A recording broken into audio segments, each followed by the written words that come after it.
Olá, querido irmão, irmã, que a graça e a paz do nosso Senhor Jesus Cristo estejam com todos. Nós estamos começando mais um encontro com a palavra, esse estudo bíblico online, ao qual nós estamos aprendendo sobre o livro de Eclesiastes. Nós estamos trabalhando ali, capítulo por capítulo, e eu tenho certeza que Deus tem falado ao seu coração, assim como falou ao meu coração, falou ao coração do pastor Samuel, que junto também ministra essas aulas nesse nosso encontro online. A minha oração é que esse estudo possa abençoar e edificar a sua vida e que possamos juntos crescermos espiritualmente e amadurecermos a nossa fé. Hoje, no nosso encontro com a palavra, nós vamos falar sobre injustiça, corrupção e a confiança em Deus. Por isso, eu quero convidá-los a abrir suas Bíblias comigo no livro de Eclesiastes, no capítulo de número 4. Nós iremos ler dos versos de número 1 até o número 6. Você que já encontrou a passagem bíblica, acompanhe comigo a leitura da Palavra de Deus. Vi ainda todas as opressões praticadas debaixo do sol. Vi as lágrimas dos que foram oprimidos, sem que ninguém os consolasse. Vi a violência na mão dos opressores, sem que ninguém consolasse os oprimidos. Por isso, considero mais feliz os que já morreram, mais do que os que ainda vivem. Porém, mais feliz do que uns e outros é aquele que ainda não nasceu e não viu as más obras que se fazem debaixo do sol. Então vi que toda fadiga e toda habilidade no trabalho provém da inveja do ser humano contra o seu próximo. Também isto é vaidade, é correr atrás do vento. O tolo cruza os braços e destrói a si mesmo. Melhor é um punhado de descanso do que ambas as mãos cheias de trabalho e correr atrás do vento. Amém. Para a nossa meditação hoje sobre este texto, a qual Salomão aqui expressa toda a sua indignação a respeito da injustiça, e de como essa injustiça afeta a vida do ser humano e daqueles que sofrem com essa injustiça. Para nós entendermos melhor este texto, vamos separar 5 pontos. O primeiro ponto que eu quero meditar com os irmãos nesse estudo é a opressão desumana. No versículo 1 que nós lemos aqui, Salomão fala que vi ainda todas as opressões praticadas debaixo do sol. Dessa vez, Salomão não traz uma perspectiva do seu pensamento ou então da sua sabedoria.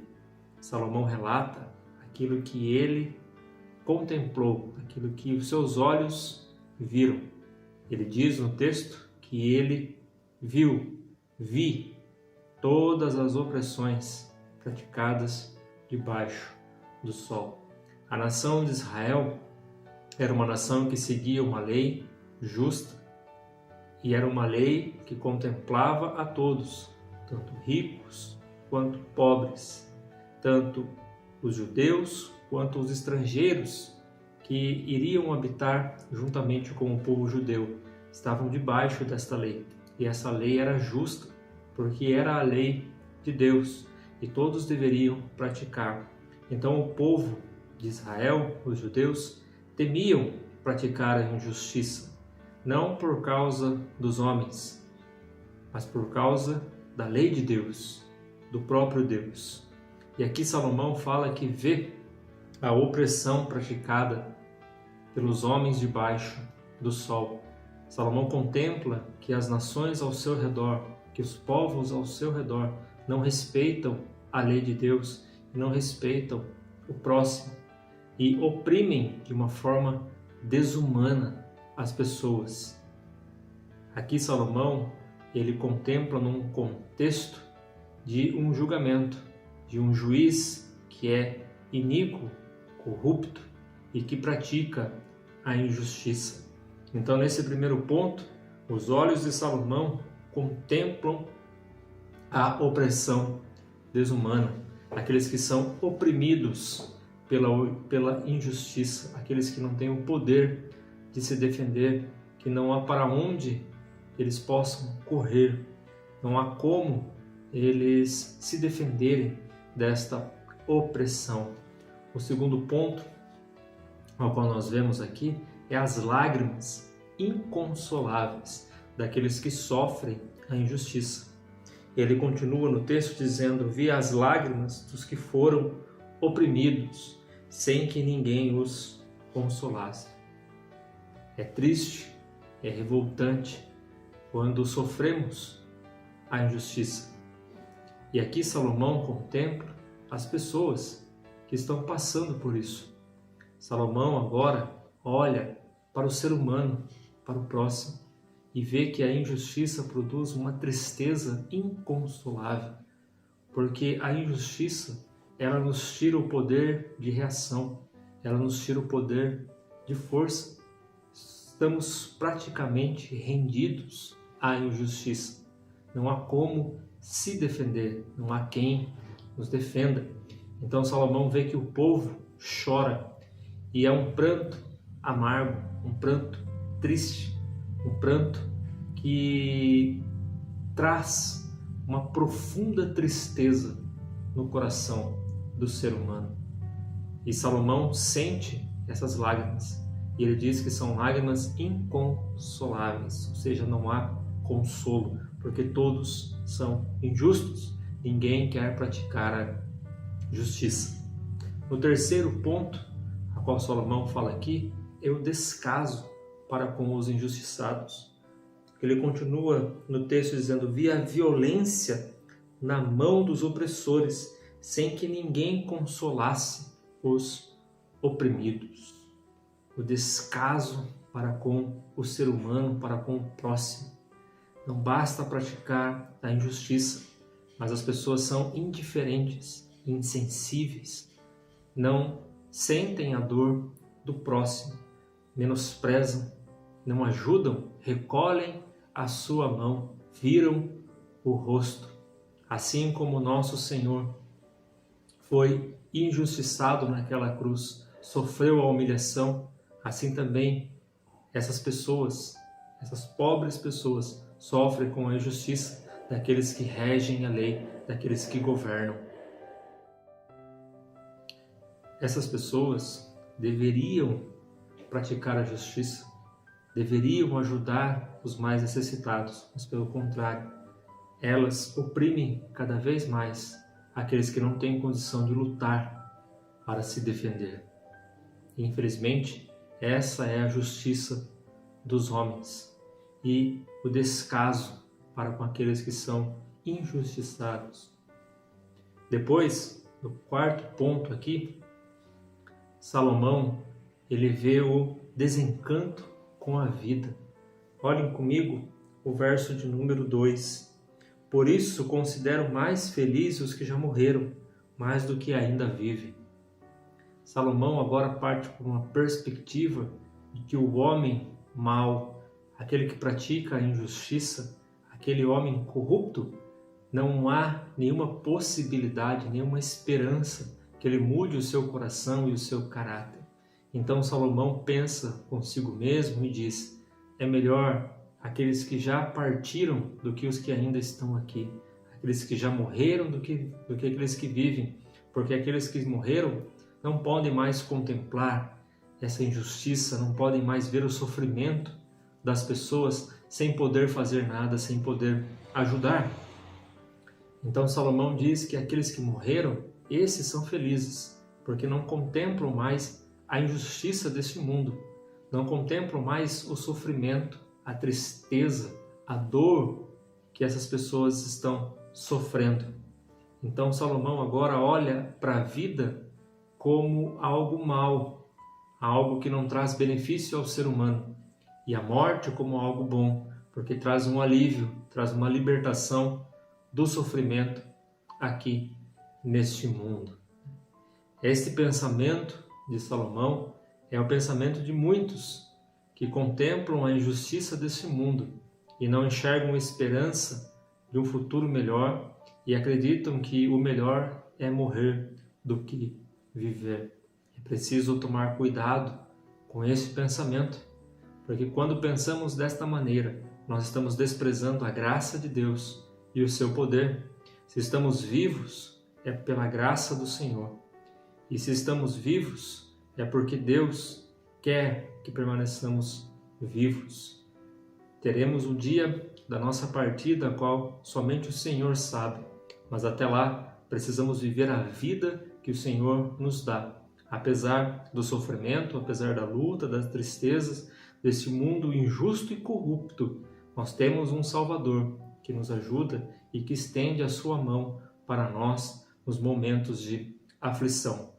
Salomão aqui não olhou para Deus, olhou para as circunstâncias que as pessoas estavam vivendo e olhou para a circunstância do mundo à sua volta. Mas não podemos olhar para o mundo, temos que olhar para o nosso Salvador. O quinto ponto, a qual Salomão fala sobre esse texto, é a desesperança com o futuro. Se não bastasse Salomão trazer essa perspectiva de que aqueles que morreram são mais felizes do que aqueles que ainda vivem, Salomão agora traz outra perspectiva. Aqueles que não nasceram, esses sim é que são felizes. Olhem comigo no versículo de número 3. Porém, mais felizes do que uns e outros é aquele que ainda não nasceu e não viu as obras más que se fazem debaixo do sol. É interessante ver que agora Salomão parte para a outra perspectiva daqueles que não nasceram. Esses sim são felizes, porque se você nasceu, Salomão diz que você nasceu para sofrer, para contemplar a injustiça, a tristeza, a dor, o desamparo daqueles que passam por injustiças em suas vidas. Quando pensamos desta maneira, também estamos desprezando o poder e a graça de Deus, porque Deus nos permitiu que vivêssemos neste mundo. Quantas pessoas que faleceram no seu nascimento não chegaram a desfrutar a vida?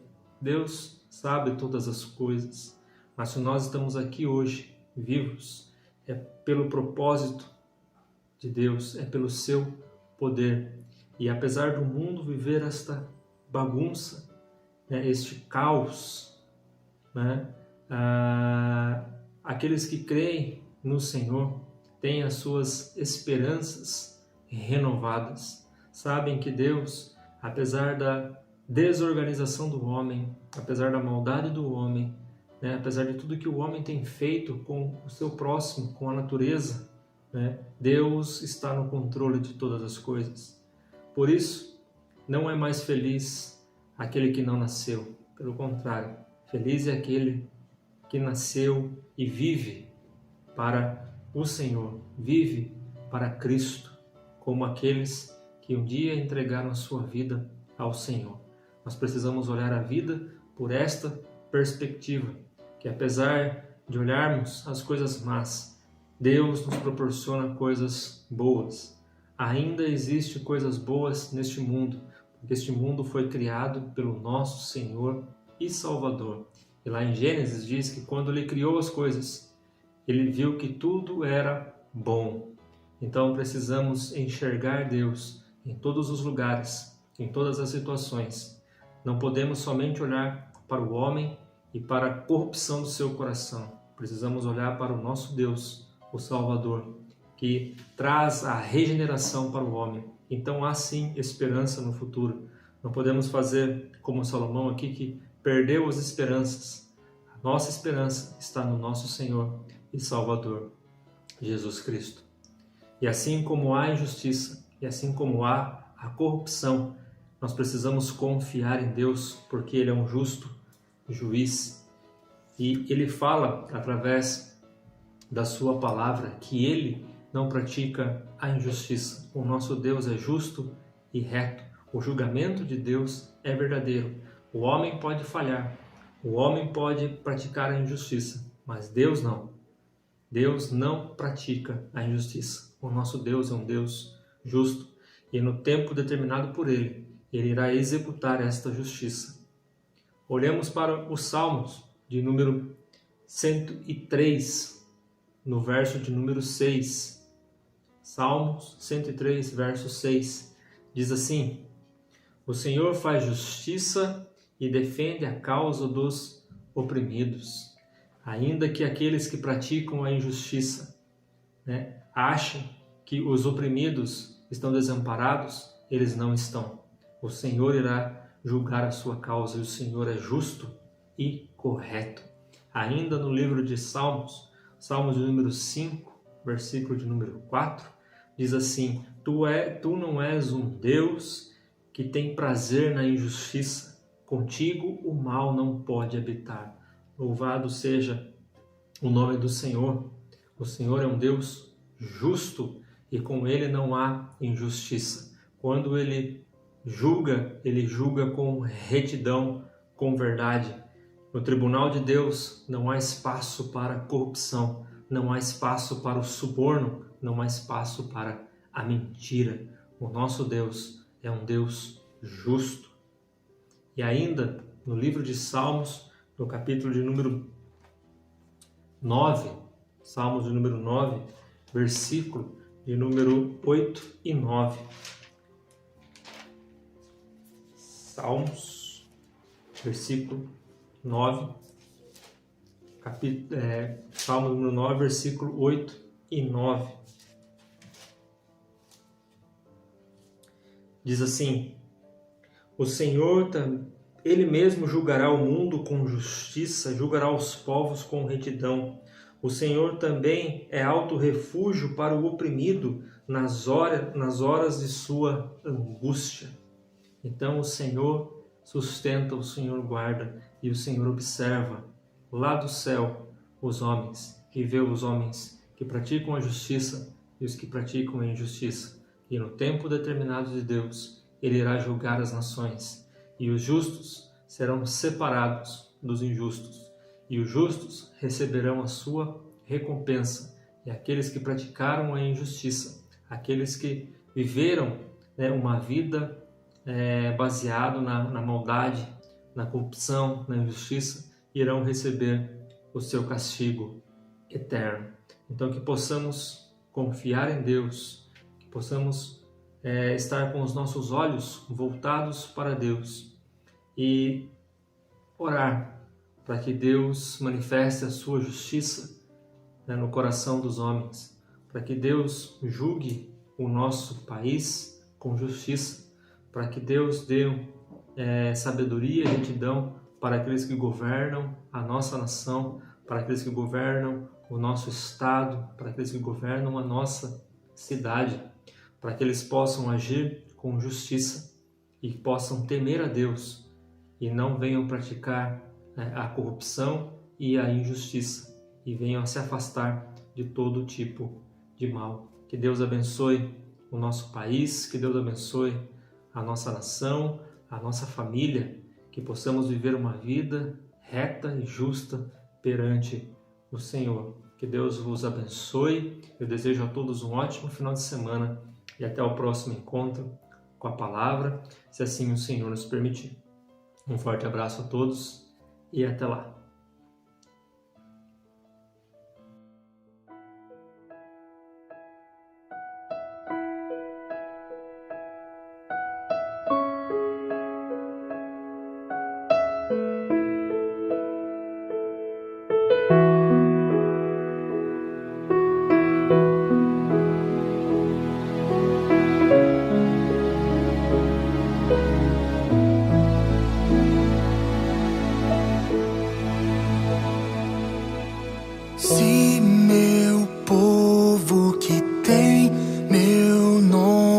se humilhar e orar, se meu povo se arrepender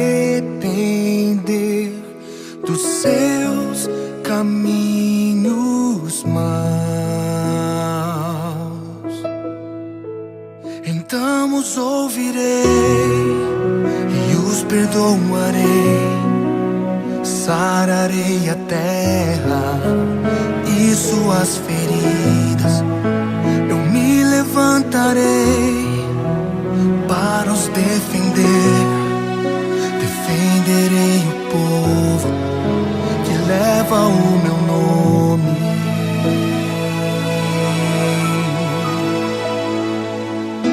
Se buscares a minha face ao invés das minhas mãos, se orares uns pelos outros e não por coisas vãs, então os ouvirei